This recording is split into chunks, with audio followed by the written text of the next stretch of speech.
Hi, Steve Buckley, Michael Silverman, Chad Jennings here at Fenway Park. The Red Sox have just announced Alex Cora as their manager for 2018. And he not only seemed comfortable with the Boston baseball experience and all that entails, but he seems to embrace it. Mike, you seem to be going in that direction with your line of questioning. What are your thoughts on that? Yeah, I mean, he just seems so natural, like you said. He said, when he grew up in Puerto Rico, his father was a baseball guy, and for breakfast, for lunch, for dinner, all they did was talk about baseball. And he sees that same kind of passion here in Boston.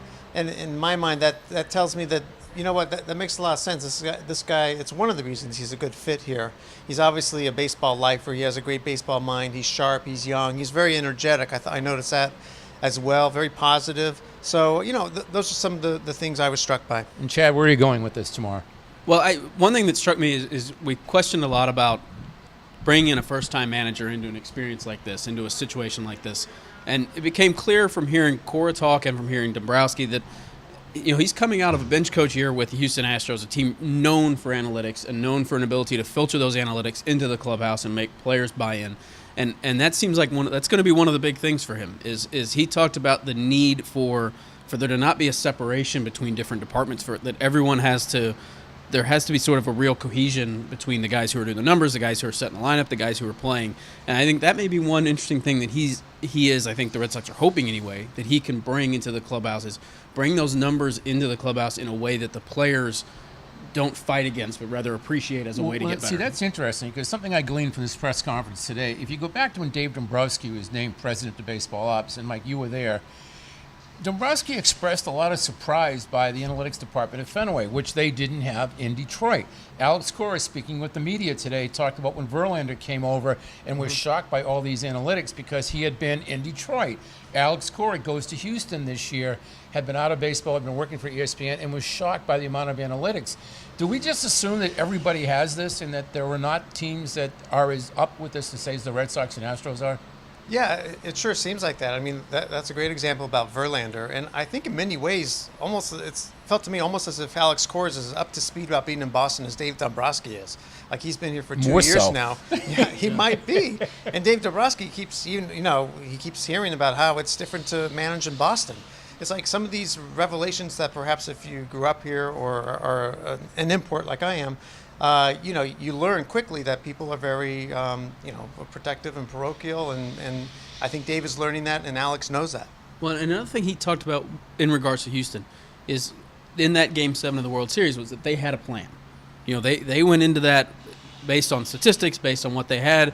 They had Dallas Keuchel and Justin Verlander even available in the bullpen, but then based on what they're seeing in the game, they went away from that and stuck with Charlie Morton. I thought that was also maybe interesting in that you've seen a guy who has not only come to appreciate and learn what the metrics are teaching him, but has maybe found a way to humanize that and also take in that information and find a way to use it with what you're seeing with your eyes and use it with what you just know about baseball and follow sometimes, I don't know if it's a gut feeling or whatever, but follow what you're seeing in the moment, even if that strays from the plan and what the numbers were. And something to keep in mind, Alex Cora has told us that he's already spoken with several Red Sox players, has not spoken with David Price yet.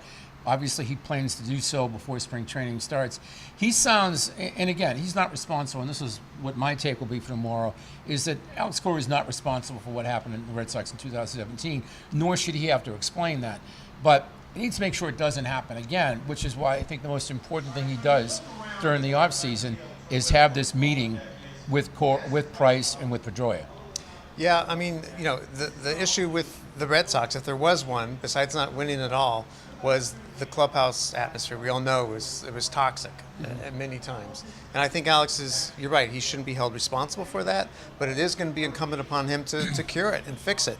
And so I think him being very direct and saying that he's got to get to know these guys and have them on board and buy the Alex Cora way when some of them were not buying the John Farrell way is going to be key to his success. Well, and one thing he talked about too is that there is no value in a separation between manager and player. And I think maybe that was an old thought, that a manager can't be too close to his players because he has to make tough decisions. Cora's approach seems to be the exact opposite. And I don't know whether that was John Farrell's approach. I think Farrell's a smart baseball guy. He knew the numbers. He knows X's and O's, but you didn't see John in the clubhouse very often. I mean, he was in his manager's office, and there did seem to be a separation, and you could tell from the moment that he was fired and they began this manager search, that they wanted someone who could communicate better. And I think that's a big thing Cora is bringing here, is this ability, or at least a willingness to get to know players and bring some cohesion between the manager's office and the players in the clubhouse. And by the way, not to be disrespectful to John, excuse me, not to be disrespectful to John Farrell. He's no longer manager of the Red Sox, but Cora has mentioned several times today, both in the general press conference and in the scrum with the writers and on one of the TV hits that I heard, attention to detail. Mm-hmm. And when he says that, I suspect that he watched his share of Red Sox games the last couple of years on TV. Obviously, the games of the Astros played against the Red Sox this season. So this isn't out of thin air. Again, I don't think he meant it as a shot to Farrell, but I think he saw some things that could be fixed in 2018. Yeah, I mean, I don't think Alex Cora necessarily knows more about baseball than John Farrell, but the style is very, very different. Right. All right, so next time we see you guys is what? Baseball writers dinner, winter meetings? Where are we going now? Could be. We could go to the baseball tavern tonight if you want. Go see us there. For Chad Jennings, Michael Silverman, videographer Bob Greim, I'm Steve Buckley.